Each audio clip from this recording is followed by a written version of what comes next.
You are very good at making other people comfortable. You have spent years developing this skill, reading the room before you speak, adjusting your opinion when you sense it will create friction, saying yes to things you do not have the energy for because the alternative felt unkind. You smooth things over. You make things easier. You carry more than your share and rarely mention it. People describe you as generous, as easy to be around, as someone who never makes anything difficult. And somewhere underneath all of that, in a place you may visit only in the small hours or in the exhausted end of a day when you have given everything to everyone, and there is nothing left, there is a different feeling entirely, not gratitude for being so giving, something quieter and darker than that, a tiredness that goes past physical, a faint, sourceless resentment you feel, guilty for feeling, a sense that the person all these people find so easy to be around is not entirely, or perhaps not even mostly, you. This audiobook is about that gap between the self you present and the self you are, between the kindness that is genuinely given and the compliance that is fear in a generous costume, between the life you are living for others and the life that is waiting, quietly, patiently, without accusation, for you to remember that it belongs to you. What follows is not a case against kindness. Genuine kindness is one of the finest things human being can offer. It is a case against the particular pattern that wears kindness as its face. Part 1. Where people-pleasing is born. People-pleasing does not begin as a choice. It begins as a solution, a very intelligent, very effective solution to a specific problem that a child faces when the emotional environment around them is conditional, unpredictable, or unsafe. Every human being is born with two needs that are, at the beginning of life, experienced as equally urgent as physical survival: the need for attachment, for closeness, for the felt security of being held within a caring relationship, and the need for authenticity, for the freedom to be exactly who you are, to feel what you feel, express what you need, and have that genuine self welcomed rather than managed. In the best possible circumstances, both are met. Attachment is secure, authenticity is safe. The child learns that being fully themselves does not threaten the connection they depend on. But in many families, not necessarily cruel families, not necessarily even difficult families by any obvious external measure, these two needs come into conflict. The child discovers, through the sensitive antennae of early emotional learning, that certain authentic expressions of self create distance, or tension, or the withdrawal of approval from the people they cannot afford to lose. That anger is not welcome, that need is inconvenient, that sadness makes a parent uncomfortable, that the way to maintain the connection is to manage the self, to present what is acceptable and conceal what is not. The psychologist Gabor Mate has written extensively about this conflict between attachment and authenticity, and what he calls the deep truth of a child's situation, that authenticity is a luxury only safely pursued when attachment is secure, when it is not, when the relationship requires a particular version of the self in order to remain intact. The child will sacrifice authenticity every time, not because they are weak, because they are wise enough to understand what they cannot afford to lose. This is where people-pleasing is born, not in a moment of weakness but in a moment of intelligence. The child who learns to read the emotional temperature of a room, to adjust their behavior to maintain harmony, to prioritize the needs of others over the expression of their own. That child is solving a real problem with the most effective tools available to them. They are surviving, and the survival strategy works, which is precisely why it persists long past the circumstances that created it, into adulthood, into relationships, into a life where the original Threat is gone, but the adaptive response remains as automatic and as invisible as breathing. The adult people pleaser is not weak. They are not insufficiently self-respecting. They are someone for whom the experience of prioritizing others is so deeply wired, so early, so thoroughly reinforced that it does not feel like a choice. It feels like who they are. It feels like kindness, and it is both. It is kindness genuinely, and it is also the echo of a much older instruction that says, your needs are secondary, your feelings are a burden, your value is measured by your usefulness. Make yourself smaller and you will be safe. Understanding this, not as a diagnosis but as an origin story, changes the relationship to the pattern entirely. It is not something to be ashamed of. It is something to be understood with the same compassion you would extend to anyone who developed a coping strategy in response to something genuinely difficult, and who now carries that strategy into a world where it no longer serves them as well as it once did. Part 2. The cost that never appears on the invoice. People-pleasing has a cost that is almost never calculated honestly because it is diffuse, cumulative, and disguised as something that looks from the outside like virtue. The person who is giving everything, saying yes to everything, making everything smooth for everyone around them does not look like someone who is paying a price. They look like someone living a good life. The cost is internal and it is slow, and by the time it becomes undeniable, it has been accumulating for years.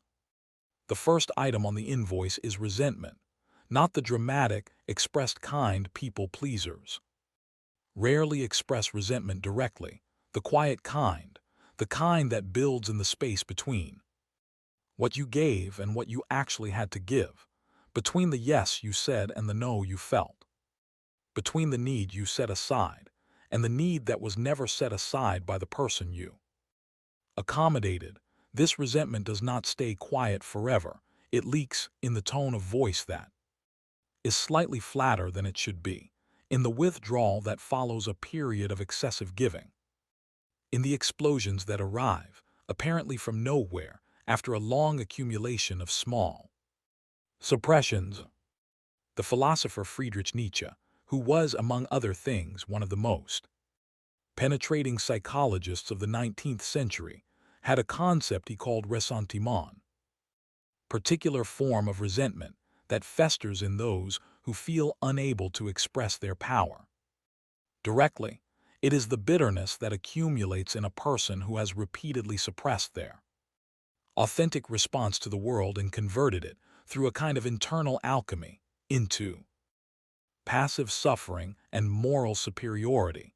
He was not describing people pleasers specifically, but the structure he identified is recognizable in the exhausted giver who has long since stopped knowing what they actually want, and who judges quietly the people who seem to know. The resentment of the people pleaser is almost always accompanied by guilt. Guilt for resenting the people they chose to help. Guilt for wanting more than they allowed themselves. Guilt for the anger that should not exist in someone so dedicated to being good. This combination, resentment plus guilt about the resentment, is one of the most exhausting psychological loops available, and it runs in many people for decades. The second item on the invoice is self-estrangement, the slow, progressive loss of contact with your own preferences, your own needs, your own genuine responses to the world, because people-pleasing requires, at its core, a continuous monitoring of other people's needs and reactions at the expense of your own. And like any muscle that is never used, the capacity for self-knowledge atrophies. Ask a long-term people-pleaser what they want, not what others need, not what would be easiest for everyone, but what they want, and many of them genuinely do not know. The internal signal has been ignored for so long that it has gone quiet. Not absent quiet, but the person has learned not to listen for it, and so it no longer reaches them clearly. The philosopher Charles Taylor wrote about what he called the ethics of authenticity, the moral imperative to be true to an inner voice that speaks to what genuinely matters, what genuinely moves, what genuinely constitutes a life well lived for this particular person. He argued that the denial of this inner voice, the subordination of the genuine self to external expectation and approval, is not simply a loss of personal fulfillment, it is a moral failure, not because you owe the world your authenticity, but because you owe it to the life you were given, to the particular, unrepeatable consciousness that is yours and no one else's, and that deserves, at minimum, the honest attempt to find out what it actually is. The third and deepest item on the invoice is the quality of the relationships you are trying so hard to preserve, because people-pleasing does not produce genuine connection. It produces a particular simulacrum of connection, one in which the other person relates to the version of you have carefully constructed for their comfort, rather than to who you actually are. And the tragedy of this is that even when that relationship thrives by every external measure, even when the other person is satisfied, when harmony is maintained, when conflict is successfully avoided, the people-pleaser remains in the deepest sense alone, known for their performance, unseen in their reality, loved sometimes deeply for a person who is not quite them. Part 3. What a boundary actually is. The word boundary has been so thoroughly absorbed into the language of popular psychology that it has acquired a kind of aggressive connotation, as if a boundary is primarily a wall, a weapon, a declaration of war dressed in therapeutic language. This misunderstanding is one of the reasons people-pleasers resist the concept so strongly, because a person who has spent their life trying to maintain harmony and connection does not want to build walls. The last thing they want is to become someone who makes things difficult. But a boundary is not a wall. A boundary is a definition. It is the honest articulation of where you end and another person begins, of what you are able to give and what you are not, of what is acceptable to you and what is not as a judgment of the other person, as an honest statement about yourself. And in this sense, a boundary is not an act of separation. It is an act of truth, one that, when offered clearly and without aggression, makes genuine relationship more possible, not less. The therapist and author Nedra Tawwab has written that a lack of boundaries is not the presence of love, it is the absence of self, and a relationship built on the absence of one person's self is not intimacy. It is a dynamic in which one person is present and one person is a service. Consider what happens in a relationship where one person consistently has no boundaries, where they will always say yes, always accommodate, always make themselves available. Regardless of their own state, the other person in that relationship does not receive a gift. They receive a distorted mirror, one that reflects their preferences back to them continuously but never offers the resistance of another genuine perspective.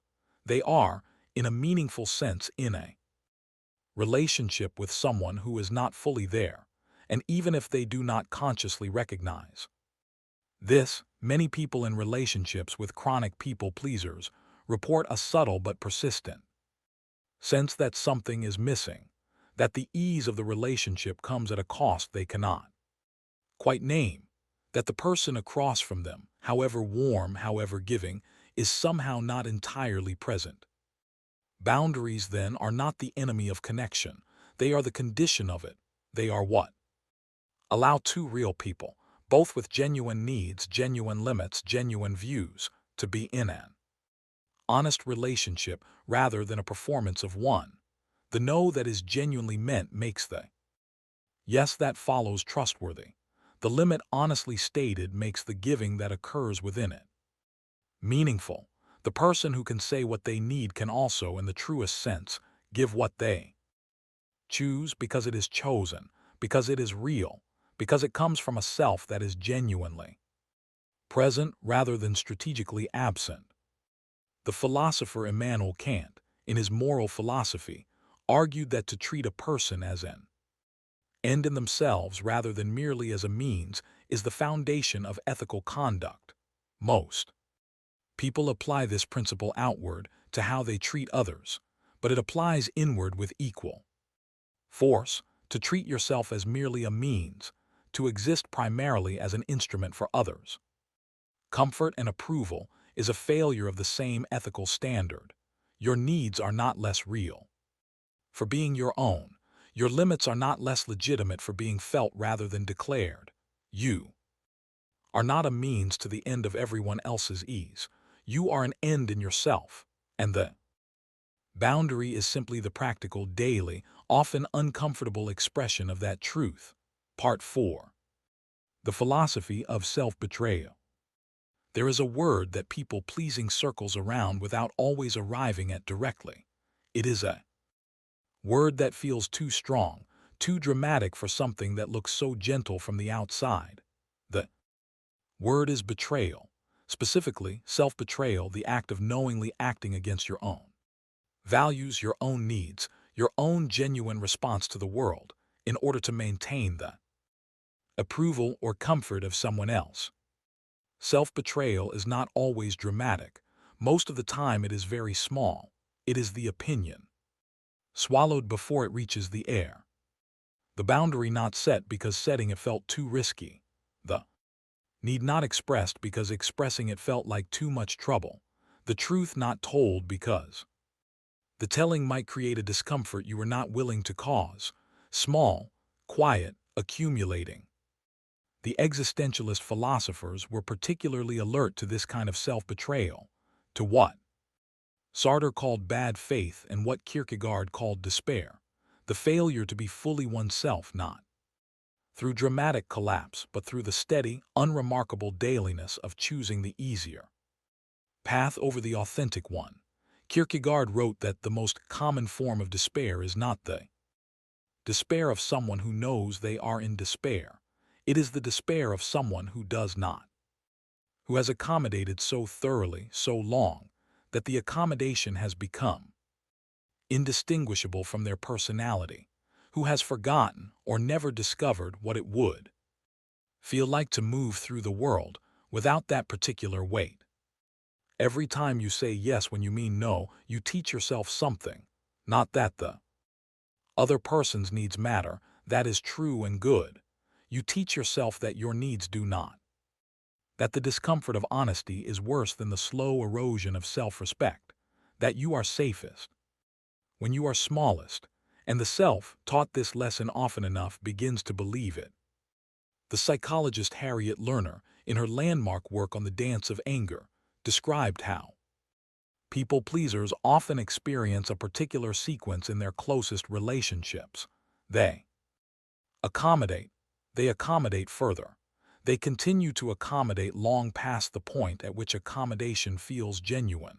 They begin to feel the slow accumulation of resentment, but suppress it because expressing it would violate the image of the generous, easy, uncomplaining self they have spent so long constructing. And then, at some point that can seem arbitrary from the outside, they either erupt or withdraw or end the relationship entirely in a way that seems disproportionate to what the other person can see, because the other person cannot see the years, the accumulated yeses that were nos, the weight of the unlived, unexpressed, unacknowledged self that had been building behind the agreeable surface for far longer than anyone knew. Self-betrayal, practiced consistently, does not stay contained to the self. It spreads into the quality of relationships, into the authenticity of the life, into the capacity for genuine joy. Because genuine joy requires genuine presence, and genuine presence requires the genuine self.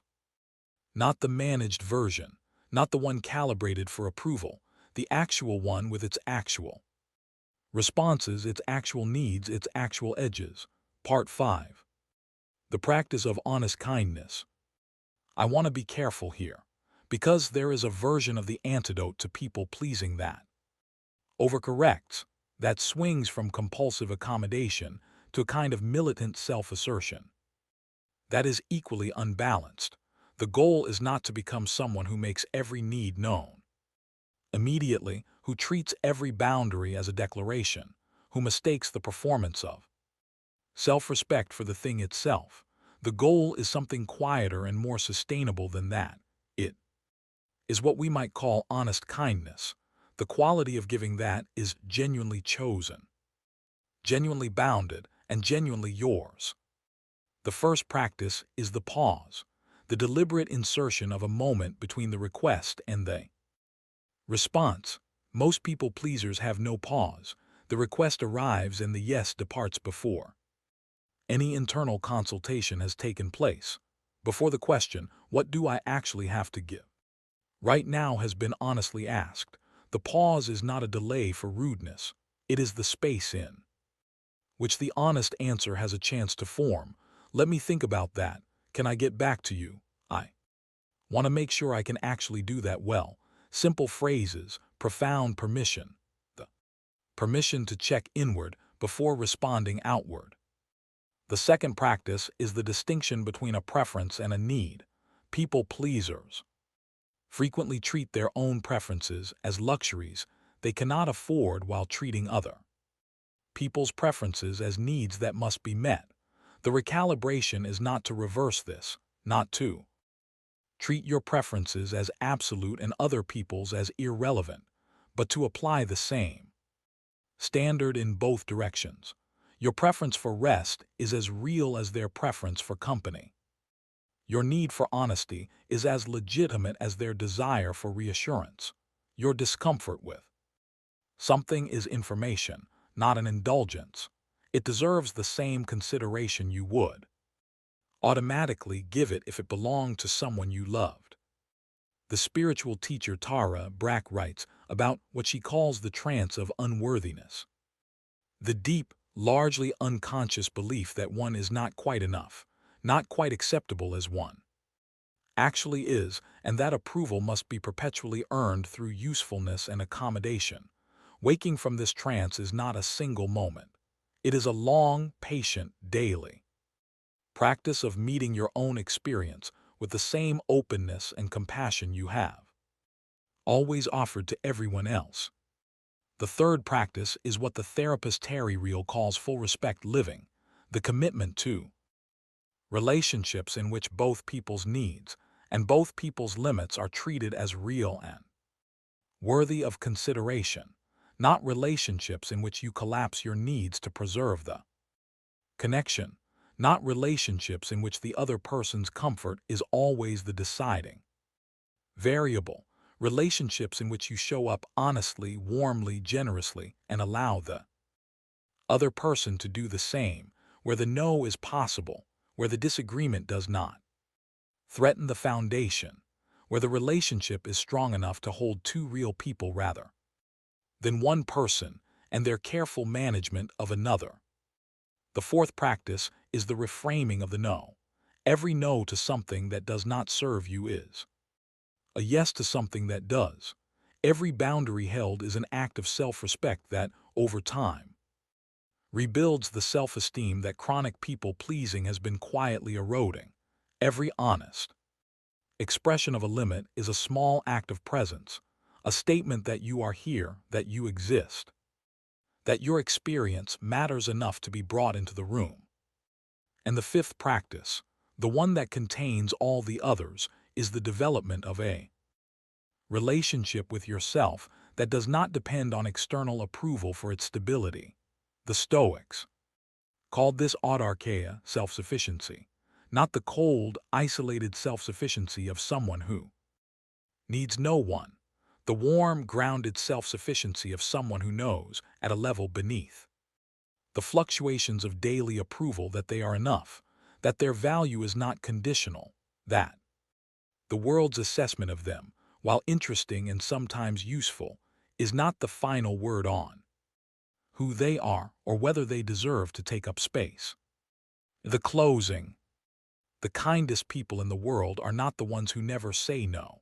They are the ones whose yes means something, whose generosity is real because it is chosen, because it comes from a person who is genuinely present, genuinely willing, and genuinely in a position to give what they are giving, not the generosity of someone who has decided their own needs are too much trouble, not the warmth of someone who has made themselves so small that they no longer take up enough space to be inconvenient, the full, honest, boundaried generosity of someone who knows what they have and freely gives from it.